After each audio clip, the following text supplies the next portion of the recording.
Presiden Prabowo terima kunjungan delegasi pengusaha Korea Selatan.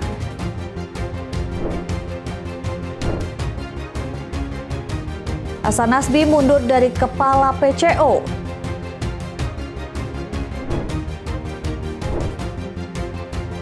Aksi kejar-kejaran polisi dan komplotan pencuri mobil berakhir dramatis.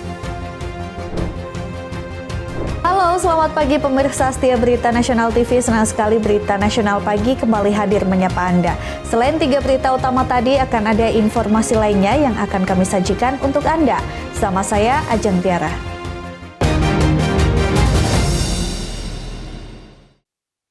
Kita ke informasi yang pertama, pemirsa. Presiden Prabowo Subianto menerima kunjungan delegasi pengusaha Korea Selatan di Istana Merdeka, Jakarta. Pertemuan ini membuahkan komitmen investasi tambahan untuk mendorong pertumbuhan ekonomi Indonesia. Presiden Prabowo Subianto menerima kunjungan kehormatan Chairman Lotte Group Shin Dong-bin bersama delegasi Federation of Korean Industries di Istana Merdeka Jakarta pada Senin 28 April 2025. Pertemuan ini membuahkan komitmen investasi tambahan dari sejumlah perusahaan Korea Selatan di berbagai sektor strategis Indonesia. Menteri Koordinator Bidang Perekonomian Erlangga Hartarto menjelaskan 19 pengusaha Korea hadir dalam pertemuan tersebut, dengan 18 diantaranya telah memiliki investasi aktif di Indonesia. Total investasi yang telah direalisasikan mencapai hampir 15,4 miliar dolar Amerika Serikat, dengan rencana investasi tambahan sebesar 1,7 miliar dolar. Salah satu sorotan utama adalah proyek Lotte Chemicals yang dijadwalkan diresmikan pada September atau Oktober 2025. Presiden Prabowo secara prinsip menyetujui partisipasi Indonesia dalam pengembangan pabrik petrokimia tersebut, dengan penugasan kepada Danantara untuk melakukan kajian dan tindak lanjut investasi. Sejumlah perusahaan lain seperti KB Finansial, Hyundai Motor, POSCO, EcoPro, dan KCC Glass juga melaporkan perkembangan investasi mereka. Mereka melanjutkan kerjasama di sektor perbankan, otomotif, baja, bahan baku katoda, hingga industri kaca, dengan harapan dukungan pemerintah terhadap harga gas bumi yang kompetitif. Delegasi Korea Selatan mengapresiasi keterbukaan pemerintah Indonesia dalam mendengar aspirasi dan rencana bisnis para investor. Pertemuan ini diharapkan mendorong pertumbuhan ekonomi nasional, membuka lapangan kerja baru, serta mempercepat transformasi industri di berbagai sektor strategis. Selanjutnya, Presiden Prabowo Subianto menegaskan pentingnya pengelolaan Danantara Indonesia sebagai kekayaan bangsa dalam acara Town Hall Danantara Indonesia 2025. Beliau juga mengungkapkan optimisme bahwa kekayaan Danantara berpotensi menembus 1 triliun dolar yang dapat memberikan manfaat besar bagi ekonomi Indonesia. Presiden Prabowo Subianto memberikan arahan kepada 1.500 pimpinan BUMN dalam acara Town Hall Danantara Indonesia 2025 di Jakarta Convention Center pada 28 April 2025. Dalam arahannya, Presiden menegaskan pentingnya pengelolaan Danantara Indonesia sebagai kekayaan bangsa dengan mengutamakan transparansi dan tata kelola yang ketat. Presiden Prabowo mengungkapkan optimisme bahwa dengan pengelolaan yang baik, kekayaan Danantara berpotensi menembus 1 triliun dolar yang dapat memberikan manfaat besar bagi ekonomi Indonesia. Beliau meyakini kekayaan ini akan menjadi pemicu kebangkitan ekonomi negara. Presiden Prabowo juga menekankan pentingnya evaluasi terhadap kinerja direksi BUMN dengan meninggalkan praktik-praktik lama yang tidak efisiensi. Evaluasi ini meliputi penilaian integritas, profesionalisme, dan prestasi mereka. Acara Town Hall Danantara Indonesia 2025 menjadi momentum penting bagi Presiden Prabowo untuk menegaskan arah baru BUMN yang lebih profesional, transparan, dan berorientasi pada kepentingan rakyat Indonesia. Ya, jadi tadi saya menyampaikan bahwa Danantara ini adalah kekayaan bangsa Indonesia. Harus dikelola dengan sebaik-baiknya, dijaga, dirawat dengan sistem yang transparan dan Tim Liputan, Berita Nasional TV. Ya, Presiden Prabowo Subianto menegaskan direksi Danantara yang malas atau menyalahgunakan fasilitas dan kewenangan akan diganti. Dalam arahan di Town Hall Meeting, Prabowo juga mendorong pengelolaan aset negara dengan integritas dan profesional. Presiden Prabowo Subianto menegaskan pentingnya integritas dan profesionalisme dalam pengelolaan Badan Pengelola Investasi Daya Anagata BPI Nusantara atau Danantara, serta badan usaha milik negara. Dalam agenda Town Hall Meeting di Jakarta International Convention Center pada Senin 28 April 2025, Prabowo mengingatkan seluruh direksi untuk mengelola aset negara dengan baik, transparan, dan menjauhkan diri dari praktik-praktik lama yang tidak efisien. Prabowo menyampaikan optimisme bahwa jika dikelola secara benar dan profesional, nilai aset yang berada di bawah pengelolaan Danantara dapat mencapai 1 triliun dolar Amerika Serikat. Ia menekankan bahwa tanggung jawab pengelolaan aset bangsa memerlukan kerja keras, disiplin, dan komitmen yang tinggi. Tak hanya menyoroti kinerja keuangan, Prabowo juga menggarisbawahi pentingnya evaluasi terhadap akhlak dan watak direksi. Baginya tidak boleh ada toleransi terhadap pegawai yang malas atau menyalahgunakan kewenangan. Ia menegaskan pegawai yang terbukti melakukan penyimpangan harus segera diganti. Presiden juga mendorong agar promosi diberikan kepada pegawai berprestasi tanpa memandang suku, agama, ras, latar belakang, ataupun politik. Menurutnya, seluruh jajaran harus bekerja untuk kepentingan bangsa dan rakyat Indonesia. Saya menyampaikan bahwa Danantara ini adalah kekayaan bangsa Indonesia. Harus dikelola dengan sebaik-baiknya, dijaga, dirawat dengan sistem yang transparan dan sangat ketat.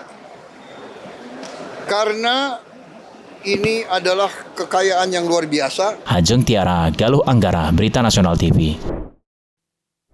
Sementara itu, pemirsa, CEO Danantara Indonesia sekaligus Menteri Investasi dan Hilirisasi Rosan Ruslani mengumumkan bahwa seluruh BUMN yang berjumlah 844 perusahaan telah resmi bergabung dengan Danantara Indonesia sejak 21 Maret lalu.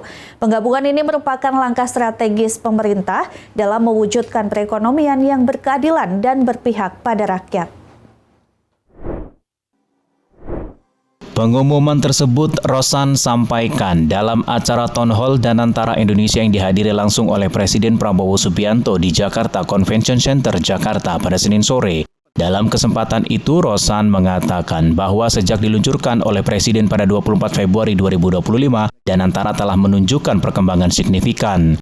Rosan mengumumkan bahwa 844 badan usaha milik negara atau BUMN telah resmi bergabung dengan Danantara Indonesia pada 21 Maret 2025 lalu. Sejak dilaunching langsung oleh Bapak Presiden pada tanggal 24 Februari 2025 ini, kami langsung bergerak cepat dan alhamdulillah sejak 21 Maret 2025 seluruh BUMN yang berjumlah 844 ini, laporan Bapak Presiden sudah resmi menjadi bagian, menjadi milik dari Danantara Indonesia. Lebih lanjut, Rosan menjelaskan bahwa langkah ini sejalan dengan arahan Presiden Prabowo Subianto terkait penjabaran pasal 33 Undang-Undang Dasar 1945, yang mana perekonomian Indonesia disusun atas kekeluargaan, bukan semata-mata menyerahkan diri pada mekanisme pasar.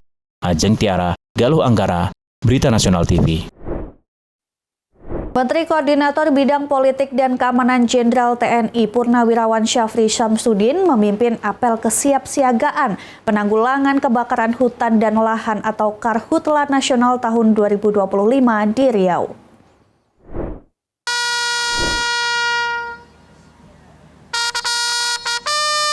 Kebakaran hutan dan lahan yang menyebabkan asap lintas negara menjadi perhatian serius dunia, bahkan berpotensi menimbulkan komplain hingga gugatan dari negara tetangga. Untuk memperkuat kesiapsiagaan nasional, pemerintah membentuk Des Koordinasi Penanganan Karhutla pada 13 Maret 2025 di bawah koordinasi Kemenko Polhukam bersama BNPB, Kementerian Kehutanan, TNI, Polri, dan Kementerian Lingkungan Hidup. Melalui operasi gabungan ini, seluruh kekuatan pemerintah pusat, daerah, TNI, Polri, kementerian, lembaga, hingga swasta dikerahkan untuk bergerak dalam satu komando. Targetnya, menekan angka kebakaran hutan dan lahan hingga ke titik minimal, bahkan mencapai zero karhutla. Berdasarkan data BMKG dan satelit Kementerian Kehutanan serta BNP, musim kemarau tahun ini diprediksi berlangsung mulai April hingga September 2025. Satelit Terra Aqua NASA mencatat adanya 144 titik api, sementara data lapangan menunjukkan 97 kejadian karhutla hingga 17 April 2025.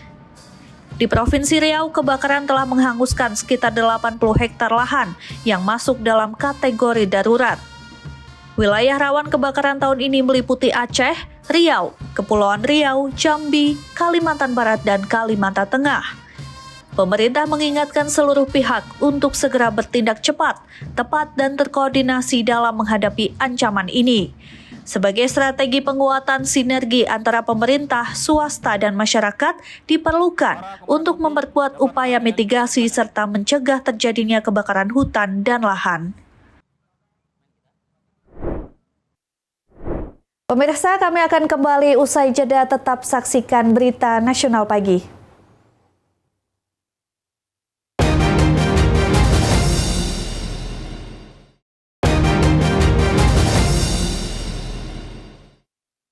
Ya pemirsa, kami sudah menyiapkan beberapa informasi lainnya. Hasan Nasbi mengundurkan diri dari jabatannya sebagai Kepala Kantor Komunikasi Presiden. Hal ini ia sampaikan melalui sebuah video yang diunggah akun Instagram Total Politik pada Selasa 29 April 2025. Nasbi resmi mengundurkan diri dari jabatannya sebagai Kepala Kantor Komunikasi Presiden atau PCO. Surat pengunduran diri telah ia kirimkan kepada Presiden Prabowo Subianto melalui Menteri, Sekretaris Negara, dan Sekretaris Kabinet. Keputusan pengunduran diri ini diumumkan melalui sebuah video yang diunggah akun Instagram Total Politik pada Selasa 29 April 2025. Hasan menyebut keputusannya diambil melalui proses yang panjang, matang, dan tidak dilandasi emosi. Ia merasa sudah saatnya meninggalkan posisi dan memberikan ruang kepada sosok yang lebih tepat untuk menjalankan tugas komunikasi pemerintah ke depan. Selain itu, Hasan menyampaikan terima kasih kepada Presiden Prabowo atas kepercayaan yang diberikan selama ini. Namun ia juga tak lupa meminta maaf jika kinerjanya belum sepenuhnya memenuhi ekspektasi Presiden. Meski telah tak lagi aktif sejak 21 April 2025, Hasan menegaskan dirinya siap membantu proses transisi kepemimpinan di Kantor Komunikasi Presiden agar berjalan dengan lancar.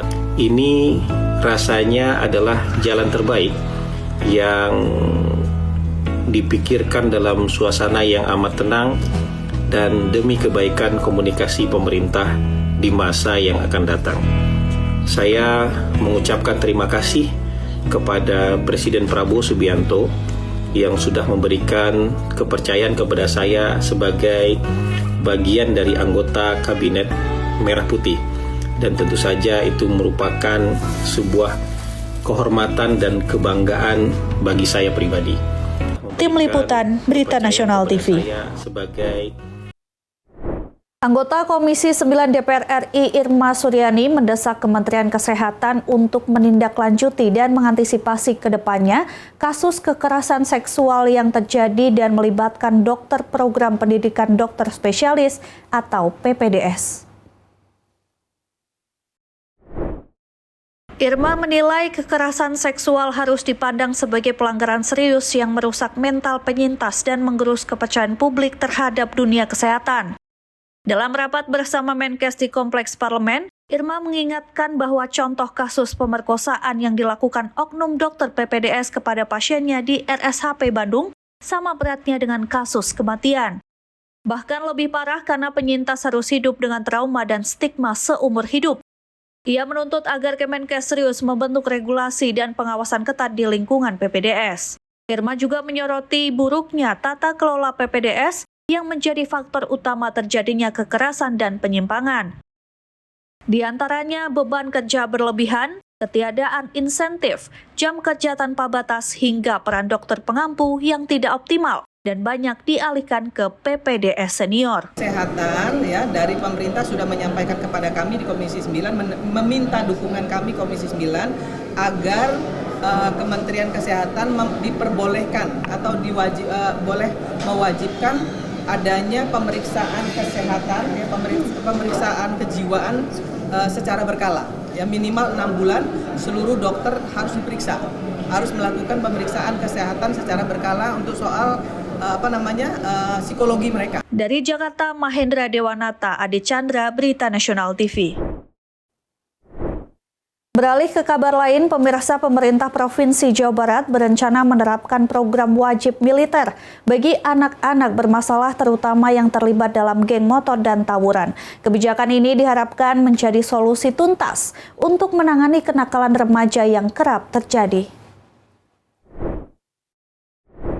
Maraknya kasus tawuran serta pelajar yang terlibat geng motor membuat pemerintah Provinsi Jawa Barat mengeluarkan aturan khusus untuk memiliterisasikan anak yang bermasalah. Program ini bertujuan membentuk karakter disiplin dan tanggung jawab. Peserta akan mengikuti pendidikan khusus di bawah pengawasan TNI Polri selama 1 tahun, sementara status sekolahnya tetap terdaftar di SMP SMA asal dengan kelas khusus. Beberapa daerah seperti Bandung sudah menyiapkan barak untuk program ini. Di samping itu, Pangdam 3 Siliwangi dikabarkan telah mempersiapkan infrastruktur pendukung. Menurut Gubernur Jawa Barat, rencananya program akan dimulai pada Mei 2025 dengan peserta termasuk anak-anak yang tertangkap tawuran atau terlibat tindak kriminal. Bikin kegaduhan di lingkungannya, kami akan segera mengambil keputusan dan mulai berlaku tanggal 2 Mei 2025, yaitu mereka orang tuanya bisa menghubungi koordinator penanganan kenakalan remaja setempat yang nanti mereka akan diangkut dibawa ke komplek militer untuk dilakukan pendidikan. Pemerintah menegaskan program ini akan dipantau ketat untuk memastikan tujuan pendidikan tercapai serta mengurangi tingkat kenakalan remaja. Dari Bandung, Jawa Barat, Tim Liputan, Berita Nasional TV. Ya pemirsa, Wakil Ketua Komisi 10 DPR RI Lalu Hadrian Irvani merespon soal kebijakan baru untuk mengatasi masalah kenakalan remaja dengan mengikuti pendidikan karakter berbasis barak militer. Menurutnya kebijakan tersebut bagus, namun harus dibicarakan terlebih dahulu dengan pihak orang tua dan stakeholder terkait. Gubernur Jawa Barat Deddy Mulyadi mengumumkan kebijakan baru untuk mengatasi masalah kenakalan remaja dengan mengikuti pendidikan karakter berbasis barak militer. Kebijakan tersebut diambil agar dapat menyelamatkan generasi muda seperti anak-anak yang terlibat tindakan kriminal, penganiayaan, dan pembunuhan. Merespon hal ini, Wakil Ketua Komisi 10 DPR Lalu Hadrian Irvani menilai bahwa kebijakan itu bagus, namun harus dibicarakan terlebih dahulu dengan pihak orang tua dan stakeholder terkait. Lalu mengatakan jika nantinya telah disetujui oleh dari seluruh pihak terkait, maka kebijakan itu bisa menjadi contoh yang baik untuk daerah-daerah lain. Tanda tanya publik karena harus dijelaskan ke publik. Nah, ini harus dijelaskan ke publik. Niatannya bagus dan saya mengingatkan juga untuk berkoordinasi dengan Kementerian Pendidikan Dasar dan Menengah. Karena walaupun SMA merupakan binaan dari pemerintah provinsi, tapi kita jangan lupa bos itu dianggarkan dari APBN, dipertanggungjawabkan oleh Kementerian Pendidikan Dasar dan Menengah, sehingga komunikasi dan koordinasi menjadi hal yang penting. Dari Jakarta, Mahendra Dewanata, Adi Chandra, Berita Nasional TV. Informasi selanjutnya, pemirsa, Subdit Jatan Ras Polda Metro Jaya menangkap pelaku pembunuhan terhadap wanita yang jenazahnya ditemukan dalam kondisi tersayat di kamar kos di Cikarang Barat, Bekasi, Jawa Barat. Pelaku ditangkap saat tengah beristirahat di sebuah warung makan di Subang, Jawa Barat. Pelarian pelaku pembunuhan wanita yang jasadnya ditemukan dalam kondisi tersayat di kamar kos di Cikarang Barat, Bekasi, Jawa Barat akhirnya terhenti. Pelaku atas inisial MA berhasil ditangkap Subdit Jatan Ras Polda Metro Jaya di sebuah warung makan di res area Mudusari, Jalan Raya Pamanukan, Subang, Jawa Barat. Pelaku ditangkap tanpa perlawanan saat tengah beristirahat dari pelariannya. Saat ini polisi tengah membawa pelaku ke Mapolda Metro Jaya untuk diperiksa untuk menggali motif dari pembunuhan yang dilakukan pelaku. Sebelumnya, seorang wanita berinisial WD ditemukan tak bernyawa di dalam kamar kos di Cikarang Barat, Kabupaten Bekasi, Jawa Barat. Pada jenazah korban ditemukan luka sayatan di bagian lengan dan leher. Jenazah korban pertama kali ditemukan penjaga kosan yang saat itu hendak membersihkan kamar kos yang digunakan korban. Dari Bekasi, Theo Fandi, Berita Nasional TV. Informasi berita lainnya akan kami sajikan usai jeda, tetap saksikan Berita Nasional Pagi.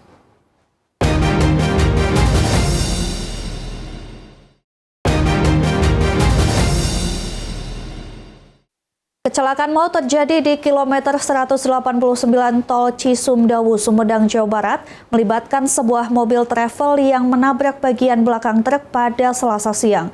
Akibat kejadian ini, 3 orang meninggal dunia di lokasi kejadian, sementara 4 orang lainnya mengalami luka.